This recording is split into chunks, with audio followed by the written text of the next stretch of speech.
안녕하십니까. 비시별 개념에 대하여 설명해 드릴 최재영입니다. 이번 강좌는 비시별 개요에 대해서 간략하게 소개해 드리고 사례 동향에 대해서 설명해 드리도록 하겠습니다. 그럼 먼저 비시별 개요에 대하여 설명해 드리도록 하겠습니다. 비시별화란 무엇일까요? 비시별화란 데이터 내에 개인을 식별할 수 있는 정보가 있는 경우 이러한 정보를 처리하여 특정 개인을 식별하기 어렵도록 하는 조치를 말하는데요. 개인을 식별할 수 있는 내용의 일부 또는 전부를 삭제하거나 다른 속성 정보로 대체 처리함으로써 개인정보를 식별할 수 없도록 하는 것입니다. 그림의 예를 보시면 좌측의 경우 특정 개인을 알아볼 수 있는 정보는 여러 처리 방법을 활용하여 해당 개인과의 연관성을 끊어버리거나 오른쪽 그림에서처럼 관련 속성을 적절히 처리함으로써 다른 사람이 그 정보를 활용하여 개인을 추적한다 하더라도 이 사람인지 저 사람인지 혼란을 주어 개인을 식별할 확률을 낮추는 방법을 보여주고 있습니다. 물론 이러한 조치는 추후에 다른 정보와 결합하여도 다시 개인이 식별되지 않도록 초기에 잘 적용하여야 합니다. 보통 비시별 관련 내용을 이야기할 때 크게 세 가지 용어들을 많이 언급합니다. 개인 식별, 재식별, 사후관리인데요. 먼저 개인 식별은 앞서 말씀드린 대로 그 자체로 개인 식별이 가능한 정보는 삭제하자는 것입니다. 다만 수집 시에 개인정보에 대한 자체 이용, 제3자 제공 등의 활용에 대한 이용자 동의를 받았을 경우 비식별화 없이 활용이 가능하며 학술, 연구의 목적일 경우도 비식별화 없이 활용 가능하기도 합니다. 둘째, 재식별인데요. 비식별 정보는 개인정보가 아닌 것으로 확정이 아니고 추정으로 가이드라인에서는 정의를 하고 있습니다. 즉, 언제든지 다른 정보와의 결합에 의해서 개인정보가 재식별될 가능성이 있음을 의미하고요. 따라서 비식별 조치 시에는 이러한 가능성을 염두에 두고 철저히 조치해야 합니다. 마지막으로 사후관리인데요. 이러한 재식별 위험성 혹은 기타 발생 가능한 사항들을 항상 고려하여 모니터링해야 하며 해당 위험이 발생하면 즉각적으로 처리해야 함을 언급하는 것입니다. 비식별 적용 대상 및 시기에 대하여 말씀드리겠습니다. 비식별 적용 대상은 앞서 간략히 설명하였듯이 그 자체로 개인을 식별할 수 있는 정보뿐만 아니라 다른 정보와 쉽게 결합하여 개인을 알아볼 수 있는 정보들을 모두 포함하고 있습니다. 그리고 적용 시기는 빅데이터 수집, 활용의 전 단계에서 이루어져야 하는데요. 보통 전 단계라고 했더니 앞 단계로 이해하시는 분이 계셔서 한자도 병행 표기하였습니다. 즉, 예에서 언급한 것처럼 빅데이터 수집, 활용에 있어서의 모든 단계에 걸쳐서 개인정보가 식별되는 경우는 반드시 비식별 조치가 이루어져야 합니다. 비식별 적용 대상에 대하여 좀 더 세분화해서 말씀드리면 그 자체로 특정 개인을 식별할 수 있는 정보를 우리가 식별자, 다이렉트 아이덴티파이어라고 하고요. 약자로 DI라고 부릅니다. 그리고 이에 반해서 직접적으로 특정 개인을 식별할 수는 없지만 다른 정보와 결합하여 개인을 식별할 수 있는 정보를 준식별자, 쿼시 아이덴티파이어라고 부르며 약자로 QI라고 합니다. 또한 이러한 준식별자 중에서 실제 빅데이터 분석에도 쓰이는 민감 속성 정보를 Sensitive Attribute, 즉 SA라고 부릅니다. 식별자의 경우는 이름, 전화번호, 주소 등 쉽게 개인을 식별할 수 있는 정보부터 주민번호, 운전면허번호, 여권번호 등 이 세상에 하나밖에 존재하지 않는 고유 식별 정보, 개인 생체 정보도 해당이 되고요. 기관, 단체 등에 소속되어 해당 계정을 이용할 때의 등록번호, 계좌번호, 이메일 등이 해당됩니다. 이에 기타 유일 식별번호라고 판단되는 내용들은 모두 식별자로 간주되어 삭제 또는 대체 처리하도록 되어 있습니다. 다른 정보와 쉽게 결합하여 개인을 알아볼 수 있는 정보인 준식별자는 성별, 태어난 해, 나이 등 특정 개인이 아닌 다수가 존재할 수 있는 정보이지만 다른 정보와 결합했을 경우 좀 더 정확하게 개인을 식별할 수 있는 정보로 활용이 되는 특성을 가지고 있습니다. 여기에는 개인의 여러 가지 정보와 신체적 특성, 소득이나 신용등급 같은 신용 특성, 출신 학교, 직장 등 경력 특성 등이 포함될 수 있으며 현대 IT 사회에서 사용하는 다양한 전자기기에 부여되는 특성을 통하여도 개인을 추정할 수 있습니다. 또한 배우자나 형제, 자매 등의 정보 등을 통하여 개인을 유추할 수 있겠습니다. 마지막으로 개인의 족적을 표시할 수 있는 위치 특성 등도 개인정보를 식별할 수 있는 자료로 활용 가능하기 때문에 준식별자로서 비식별의 대상이 됩니다. 이러한 준식별자 중 개인의 사생활, 즉 다른 정보와 결합하여 특정 개인으로 식별되면 프라이버시 침해 문제를 야기할 수 있는 정보인 민감 속성 정보는 일반적으로 데이터 분석 시 주로 특정, 분석되는 대상 속성에 해당하므로 이러한 값을 가급적 잘 보존하면서 어떻게 비식별 처리를 해야 하는지에 대한 것이 관건이라 하겠습니다. 이렇게 무수히 노출 가능한 개인정보가 존재함에도 불구하고 데이터의 활용 가치를 증대하고 새로운 서비스 창출 및 신산업 활성화를 위해서는 개인정보 보호와 활용을 동시에 모색하여야 하며 이를 위해서는 개인정보의 개념, 비식별 조치 기준, 절차를 명확히 이행하고 이를 체계적이고 객관적으로 검증하여 데이터 활용의 활성화 및 안전성을 높일 수 있도록 지속적인 노력이 필요합니다. 참고로 비식별 처리에 있어서 기관을 지칭하는 부분에 대한 혼동되는 부분이 있어 관련 용어를 소개해드리면 전문기관은 비식별 조치를 지원하기 위하여 해당 분야를 관할하는 소관부처가 지정한 비식별 조치 지원기관을 지칭하고요. 신청기관은 전문기관 등을 통하여 여러 비식별 관련 지원 등을 받고자 하는 기관 또는 사업자를 말합니다. 또한 이용기관은 신청기관의 비식별 정보를 받아서 활용하는 기관 또는 사업자를 말하는데 만약 신청기관이 비식별 처리 후 해당 정보를 스스로 이용하는 경우에는 신청기관이 이용기관이 되겠습니다. 현재까지 관계부처별 전문기관은 다음과 같습니다. 행안부의 경우는 한국인터넷진흥원과 이전 정부의 정부통합전산센터에 해당하는 국가정보자원관리원이 담당을 하고요. 과기정통부는 한국정보화진흥원, 금융위원회는 금융보안원, 한국신용정보원, 보건복지부는 사회보장정보원, 교육부는 한국교육학술정보원 등 해당 분야의 전문기관이 담당을 하여 보다 전문적인 지원 서비스를 보장하고 있습니다. 지금까지 비식별화가 무엇인지에 대해서 간략하게 소개를 드렸는데요. 이번 시간에는 사례 동향에 대해서 몇 가지 소개해 드리도록 하겠습니다. 먼저 국민건강주의예보 시범 서비스 구축입니다.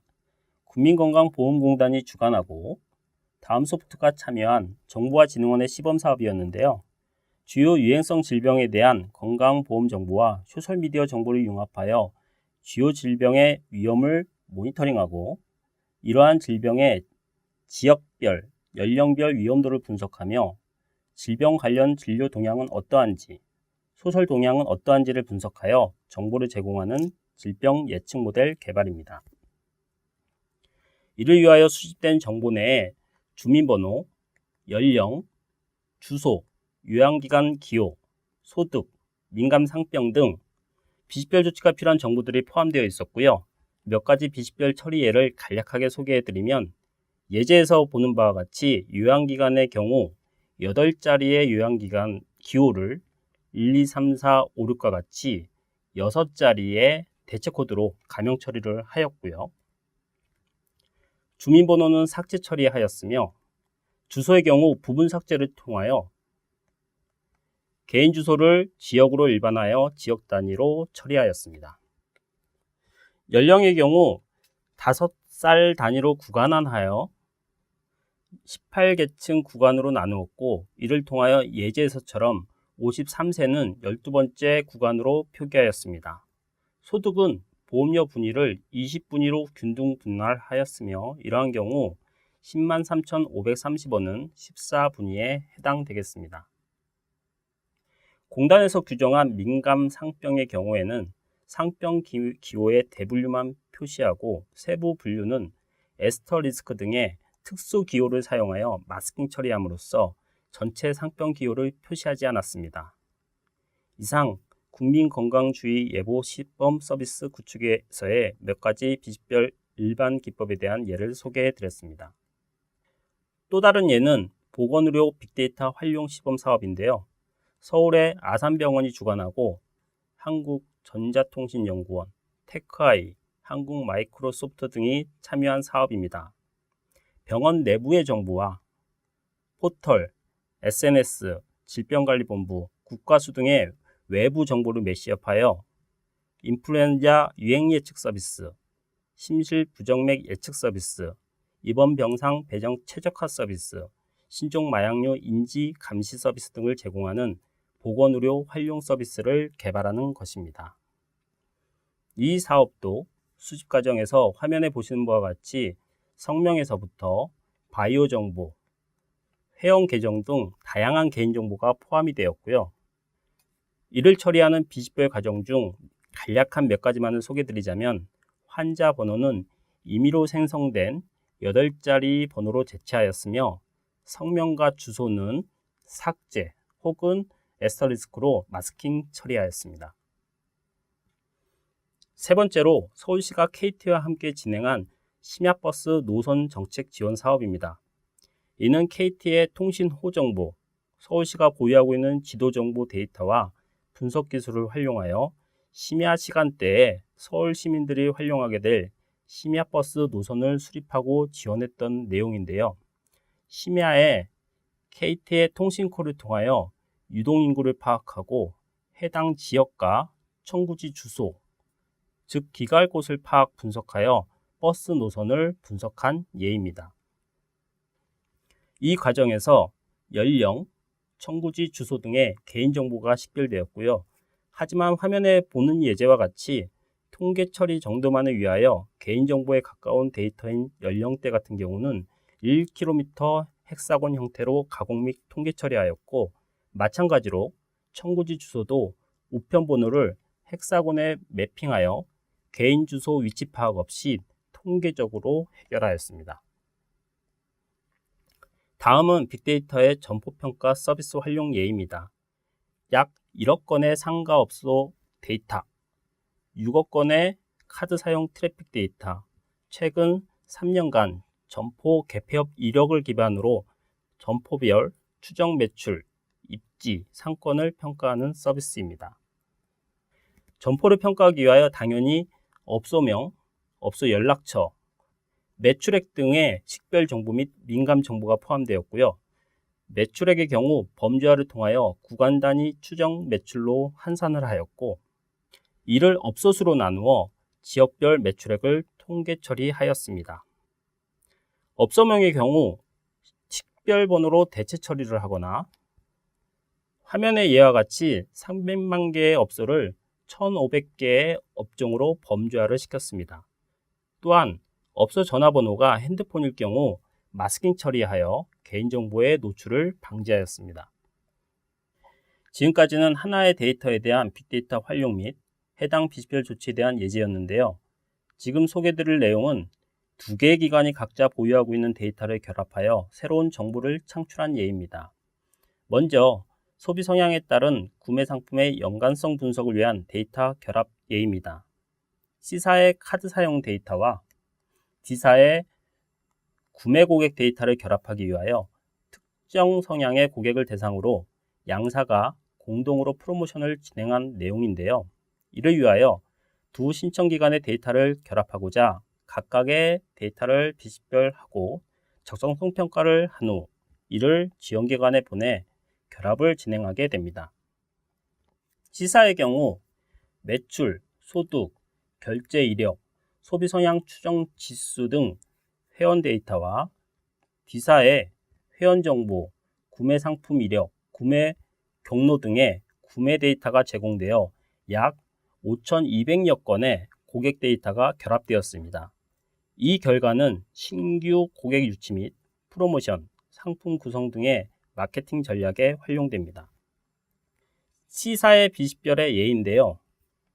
승인 번호와 승인 일시를 암호화하여 대체키를 생성하였고요. 가구 특성, 소득, 선호 비율 등은 비식별 조치하여 처리하였습니다. 마찬가지로 D사도 승인 번호와 승인 일시를 활용하여 대체키를 만들었으며 치사와 같은 알고리즘을 적용하여 향후 지원기관에서 대체키를 통하여 두 데이터셋을 결합할 수 있도록 하였습니다. C사와 D사가 대체키 생성, 비식별한 정보는 지원기관인 정보화진흥원에 전달되어 결합이 진행되었는데요. 대체키를 활용한 결합을 수행함으로써 화면에 보이는 바와 같이 두 개의 데이터셋이 결합되었고 임의로 생성한 대체키는 삭제하고 결합된 데이터셋, 즉 정보 집합물을 이용기관인 D사에 제공합니다. 이때 전문기관은 결합한 데이터를 비식별하여 보다 안전한 결합 데이터를 제공하며 결합이 완료된 데이터는 D사에 제공 후 전문기관에서는 파기 조치합니다. 이번에 예제는 고객가입 성향 분석을 위한 데이터 결합입니다. 생명보험, 손해보험의 공통 가입 고객 성향 분석을 통하여 인사이트를 도출하고자 한 내용인데요. 손해보험에서는 고객 정보 및 자동차 배기량, 연식, 외제차 여부, 차량 가액 등의 자동차 보험 정보를 토대로 하였으며 생명보험에서는 가입 고객의 통계 정보 및 가입 현황 등의 속성 정보를 활용하였습니다. 이를 통하여 생명보험과 손해보험에 동시 가입한 우량 고객에 대한 이해도를 높이고 생명보험사에서 미보유한 정보에 대한 데이터를 확보, 분석할 수 있었습니다. 결합 방법을 보면 연령, 성별, 직업, 주소 등의 4개를 준식별자로 보고 보험료, 가입 담보, 차량 연식, 가액 등의 39개 정보를 속성 정보로 분류하여 범주화 등의 비식별 조치를 통하여 분석한 사례입니다. 이상으로 간략하게 빅데이터 활용을 위한 비식별 조치 예를 몇 가지 소개하여 드리면서 비식별화 개요에 대한 설명을 마치고자 합니다. 감사합니다.